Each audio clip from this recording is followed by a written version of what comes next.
Best advice to a small business owner, or for that matter, a large business owner, is never stop thinking about how to delight your customer. Not to satisfy your customer, but to delight your customer. And when you wake up in the morning, start thinking about it. During the day, think about it. At night, think about it, and then dream about it. And no company's ever failed that had millions of delighted customers. And you start with them and you get them one at a time.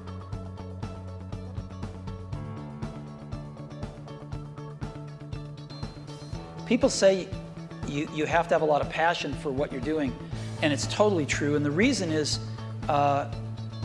because it's so hard that if you don't, any rational person would give up. It's really hard, and you have to do it over a sustained period of time. So if you don't love it, if you're not having fun doing it, and you don't really love it, you're going to give up. And that's what happens to most people, actually. If you really look at the ones that ended up, being successful, unquote, in the eyes of society, and the ones that didn't.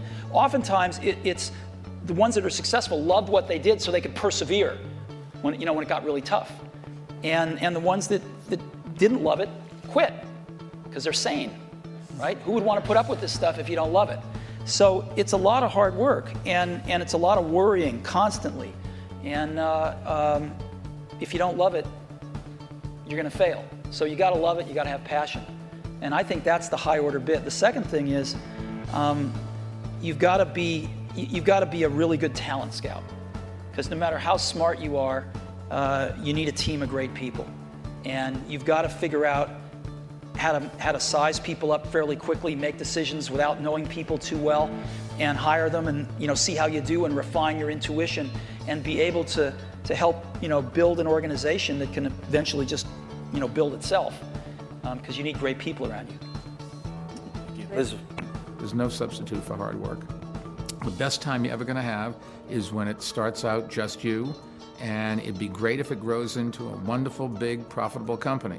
But you're never going to be happier and more satisfied than you are in the first year or so of getting your business going, because you do every single thing. You sweep up when everybody goes home, you're the first one in, you plug in the coffee pot so when your people come in, they have hot coffee and can get straight to work. Work through lunch, set an example for them, but there's no substitute for hard work. People say luck, yes, but the harder you work, the luckier you get. Lit. Of course, you have to be close to your products, close to your customers, and think about them. That's the most important, but don't forget to think about your business, what your plans are, what you want to do next, how to take your business to the next level. Again, think about being in your business, but think about your business as well. My advice to a small business owner or any entrepreneur would be not to be discouraged if the business you end up with is not the one you started out to pursue.